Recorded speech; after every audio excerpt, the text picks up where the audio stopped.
ఇంచుమించుగా ఆయనకు సంవత్సరానికి 1100 కోట్లు వస్తాయి. ఎన్ని వందల కోట్లు అండి? 1100 కోట్లలో 1 కోటి రూపాయలు ఉంటే చాలదు మనకి. ప్రశాంతం గడిపే జీవితాన్ని 1100 కోట్లు సంపాదించే ఆయన ఒకరోజు తన ఇంట్లో ఉరి వేసుకొని చనిపోయాడు. ఆత్మహత్య చేసుకున్నాడు. పెద్ద కంపెనీకి తాను చైర్మన్, కానీ తన బ్రతుకులో నెమ్మది లేదు, తన బ్రతుకులో సంతోషం లేదు. ఈరోజు డబ్బు సంపాదిస్తున్నాం కానీ, పేరు గడించాం కానీ బ్రతుకులో నెమ్మది లేదు. భయం భయం భయం. కొంతమందికి అప్పుల భయం, కొంతమందికి రోగాల భయం. వాటి నుంచి ఎప్పుడు బయటపడతామా, ఆ కష్టాల నుంచి ఎప్పుడు బయటకు వస్తామా అని భయం. కొంతమంది ఏమో, దేవుడా అసలు నువ్వు ఉన్నావా, నువ్వు ఉంటే నాతో మాట్లాడొచ్చు కదా, నీవే నిజమైన దేవుడు అయితే, నీవే నిజంగా ఉంటే నన్ను దర్శించవచ్చు కదా అని అడిగేవాళ్ళు కూడా లేకపోలేదండి.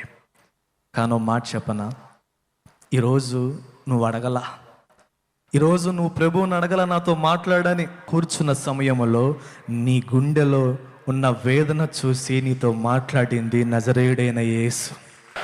నా జీవితమే ఉదాహరణ అండి. ఎందుకనంటే, నేను యవనస్తునిగా ఉన్నప్పుడు నాకు ఒక నర సంబంధమైన బలహీనత వచ్చింది.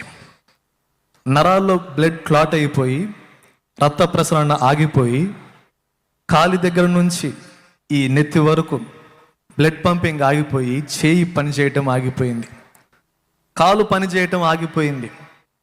నడుస్తున్నాను, పని చేస్తున్నాను, కానీ హెవీ వెయిట్స్ ఏం మొయ్యలేను, ఎక్కువ బరువులేం మొయ్యలేను. ఎన్నో హాస్పిటల్ తిరిగాను, ఎంతోమంది వైద్యులకు చూపించాను. ఇంచుమించుగా నాకు తెలిసి 5 సంవత్సరాలు ఎన్నో హాస్పిటల్స్, గుంటూరు, హైదరాబాద్, ఎన్నో వైద్యులకు చూపించాను. ఎక్కడికి వెళ్ళినా ఉపయోగం లేదు. నా తండ్రి నాతో చెప్పేవాడు, అరే నువ్వు ఎన్ని హాస్పిటల్ తిరిగినా, ఎన్ని చోట్లకు వెళ్ళినా నువ్వు దేవుణ్ణి పట్టుకోకపోతే ఎటువంటి ఉపయోగం లేదు. నీ జీవితంలోకి యేసు రాకపోతే నువ్వు ఎన్ని మెడిసిన్స్ వాడినా ఉపయోగం లేదు అని చెప్తా ఉండేవాడు. నేను లక్ష్య పెట్టేవాడిని కాదు. ఆయన సేవకుడు, ఏదో ఆయన మాట ఆయన చెప్తాడు, మనం చేసే ప్రయత్నం మనం చేయాలి కదా అని ఎన్నో హాస్పిటల్స్ తిరుగుతూ ఉండేవాడిని. నేను ఎన్నో ఊహలు ఊహించుకున్నాను. బాగా చదువుకోవాలి, మంచి ఉద్యోగం సంపాదించాలి, బాగా డబ్బులు గడించాలి. ఎందుకని? దైవ సేవకుని కష్టం నాకు తెలుసు, ఆయన పడే శ్రమ నాకు తెలుసు. నా చిన్నప్పుడు అనుకునేవాడిని, ఏ ఉద్యోగమైనా చేసుకోవాలి కానీ ఈ సేవలోకి మాత్రం రాకూడదు. ఎందుకని? అమ్మో, ఇన్ని కష్టాలు మన వల్ల అవుతాయా?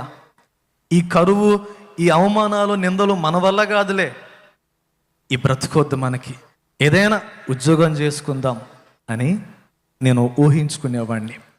నా అడుగులన్నీ, నా చదువంతా ఉద్యోగం వైపే ఉండేది. నేనొకటి తలుస్తే నా దేవుడు ఇంకొకటి తెలిచాడండి. నాకు వచ్చిన ఆ జబ్బు నిమిత్తం ఎన్నో హాస్పిటల్ తిరిగాను. అనుకునేవాడిని, నా స్నేహితులు మొత్తం నాతోనే ఉంటారు కదా, నా బంధువులు మొత్తం నాతోనే ఉంటారు కదా, నా వాళ్ళంతా నాతోనే ఉన్నారు కదా, నాకు దిగులేంటిలే, నాకు భయం ఎందుకు, నా వాళ్ళంతా ఉన్నారు కదా అనుకొని సంతోషపడిపోతూ ఉండేవాడిని. ఎందుకని? ప్రతి ఒక్కరు వచ్చి, నాయన బాగాలేదంటే ఏంటి నీకు అని అడగటం, పరామర్శించటం నాకు చాలా బాగా నచ్చేది.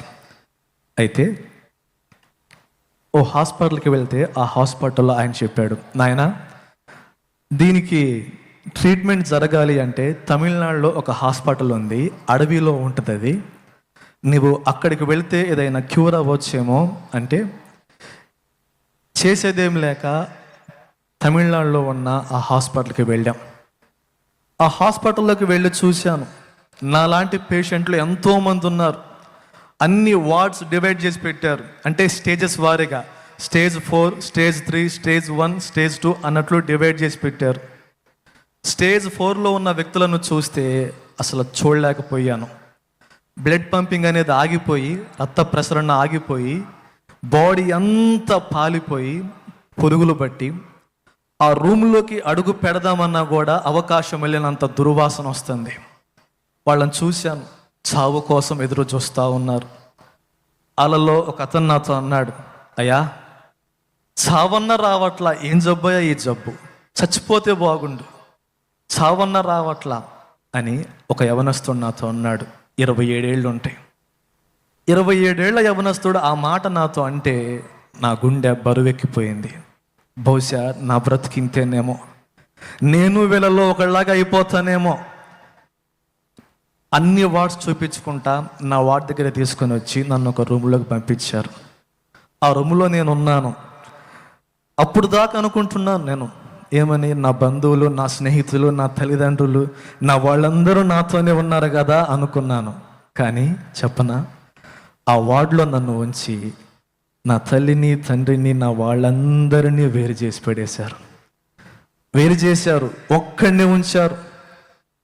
ఎందుకని? వాళ్ళేమంటారు, ఇది నిన్ను పట్టుకుంటే వేరే వాళ్ళకు కూడా వచ్చిద్దేమో, నిన్ను తాకితే వేరే వాళ్ళకు కూడా వచ్చిద్దేమో అని ఒక స్పెషల్ ట్రీట్మెంట్ నిమిత్తం నన్ను ఒక రూమ్లో ఉంచారు.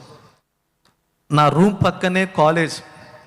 నా ఏజ్ ఉన్న వాళ్ళంతా పొద్దున్నే లేచి బుక్స్ తీసుకొని, బ్యాగ్స్ తీసుకొని కాలేజ్కి వెళ్తూ ఉంటే ఆ రూమ్లో ఒక్కడినే కూర్చొని ఆ విండో పక్కన చూస్తూ ఉండేవాడిని. నా బ్రతికేందో, ఎలా బ్రతుకుదాం అనుకున్నాను, ఏమైపోయాను. నా వాళ్ళందరూనేమో ఎక్కడో గెస్ట్ హౌస్లో ఉంచారు, నన్ను మాత్రం ఇక్కడ ఉంచారు. పొద్దున్నే లెగవటం, ఆ పేషెంట్లందరినీ చూసేవాడిని. వాళ్ళందరూ చావు కోసం చూస్తూ ఉంటారు. నేను స్టేజ్ 1లో ఉన్నా కదా, వాళ్ళందరూ స్టేజ్ 2, 3, 4 వాళ్ళ పక్కన కూర్చుంటే ఆ వచ్చే వాసనకి చాలా ఇబ్బంది పడేవాడిని. అనుకుంటూ ఉండేవాడిని, ఈరోజు ఇట్లున్నా రేపు నేను కూడా అంతే కదా అని ఏడుస్తా, బాధపడతా, లోపల కుమిలిపోతా. ఎంతోమంది వచ్చారు, ఓదార్చారు, ఫోన్ చేశారు, ఏం కాదులే, ఏం కాదులే, తగ్గిపోయిద్దిలే, మంచి మందులే అని ఎన్నో చెప్పారు. మనసులో మాత్రం కలవరం, దిగులు, వేదన. నాకు ఆ ఒంటరి సమయంలో నా తండ్రి నాతో చెప్పిన మాటలు గుర్తొచ్చినాయి.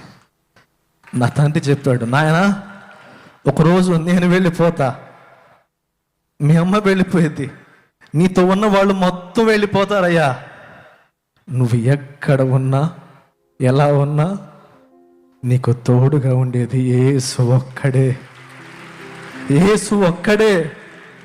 ఆ యేసును పట్టుకోను ఆయన చాలు, ఆ యేసును నమ్ముకో చాలు, ఆయన చూసుకుంటాను నిన్ను అంటే నాకు గుర్తొచ్చినాయి ఆ మాటలు. ఇంకా ఆ బెడ్ మీదే ఉండి రోజు ఆ పేషెంట్లను చూడటం, నా బ్రతికింతే అయిపోద్దేమో అని కలవరపడుతూ ఉండేవాడిని. అప్పుడు ఆ సమయంలో నేను పడుకున్నాను, నిద్రపోతా ఉన్నా. ఆ నిద్రలో నాకు స్వరం వినిపిస్తుంది, నాకు మాట వినిపిస్తూ ఉంది, నా కుమారుడా, నా కుమారుడా, లేచి ఇర్మియా 31వ అధ్యాయం చదువు, లేచి ఇర్మియా 31వ అధ్యాయం చదువు అనే మాట వినిపిస్తే దేవుడేంటి అసలు ఫస్ట్ సందేహం, నాతో మాట్లాడింది ఎవరబ్బా అని లేచాను. చుట్టూరు ఎవరు లేరు, అంతా అంధకారం, చీకటి, ఎవరు లేరు కదా, మరి నాకు స్వరం వినిపిస్తుంది అని మళ్ళీ పడుకున్నా. మళ్ళీ స్వరం వినిపిస్తుంది, ఇర్మియా 31వ అధ్యాయం చదువు అని. వెంటనే బైబిల్ తీసుకొని ఇర్మియా 31వ అధ్యాయం చదివానండి. నిజంగా ఆ అధ్యాయం చదువుతున్నప్పుడు ఏడుపు వచ్చేస్తుంది, వెక్కి వెక్కి ఏడుస్తున్నాను. ఒక్కసారి ఆ వచనం చూపిస్తాం మీకు. అప్పుడు దాకా ఎన్నో కోటలు కట్టుకున్నా, ఎన్నో ఊహలు ఊహించుకున్నా, అలా బ్రతకాలి ఇలా బ్రతకాలనుకున్నా. ఆ ఒంటరి సమయంలో ఇంకా నాకు చావే శరణ్యం, వాళ్ళలాగా బ్రతకంట కంటే చచ్చిపోవటం బాగుండు కదా అనుకున్న సమయంలో ఆ దేవుడండి ఒక్కసారి ఇర్మియా 31వ అధ్యాయము 1వ వచనం నుంచి చదువుతారా దైవజనులు? యెహోవా వాక్కు ఇదే, ఆ కాలమున నేను ఇశ్రాయేలు వంశస్థులకు అందరికీ దేవుడనై యుందును, వారు నాకు ప్రజలై యుందురు.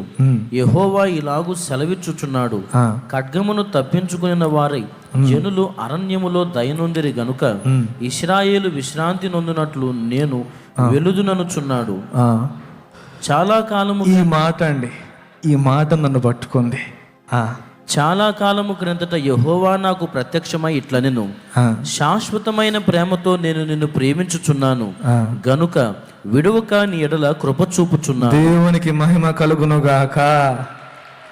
ఆ కిందనే ఉంటుంది, నాకు మొర పెట్టుము నేను నీకు ఉత్తరం ఇస్తాను ఆయన. ఆ మాట నన్ను పట్టుకుందండి, ఆ మాట నన్ను పట్టుకుంది. అప్పుడు దాకా నా తండ్రి చెప్పే మాటలు ఏదో ఆయన మాట్లాడుతున్నాడు, నిజంగా దేవుడు మాట్లాడతాడా అనుకునే నాకు ఆ రాత్రి వేళ నా దేవుడు నాతో మాట్లాడాడు, నా దేవుడు నన్ను దర్శించాడు. ఈరోజు ఇన్ని లక్షల ఖర్చు పెట్టుకొని ఈ వాక్యం ప్రకటించేది ఈ దేవుణ్ణి నీ ఇంటికి పంపించడానికే, ఈ రక్షణ ఆనందం నీ ఇంటికి పంపించడానికే. నేను చెప్పనా అండి, ఆయన ఆ మాట మాట్లాడాడు. మరుసటి రోజు డాక్టర్ వచ్చాడు, నన్ను చూశాడు, నా బాడీ అంతా మళ్ళీ రీస్కానింగ్ చేశారు. ఆశ్చర్యం చెప్పనా, స్టేజ్ 1 నుంచి స్టేజ్ 4కి పోవలసిన నన్ను ఆయన చూసి, నాయనా నీకు చిన్న ట్రీట్మెంట్, చిన్న సర్జరీ చేస్తే సరిపోయేది, నీ ఆరోగ్యం మొత్తం మరలా క్యూర్ అయిపోయింది అని చెప్పాడు. దేవునికి మహిమ కలుగునుగాక. నా యేసయ్య గొప్ప దేవుడండి. నీవు నిజంగా నీ జీవితంలోకి ఆయన్ను ఆహ్వానిస్తే, నీవు నిజంగా ఆయనను నీ హృదయంలోనికి ఆహ్వానిస్తే, ఆయన తల కింద పెట్టి కాళ్ళు పైన పెట్టమనలా, ఎన్నో పూజలు పుణ్యనది స్నానాలు చేయమనలా, నీ పాపము విడిచిపెట్టమన్నాడు.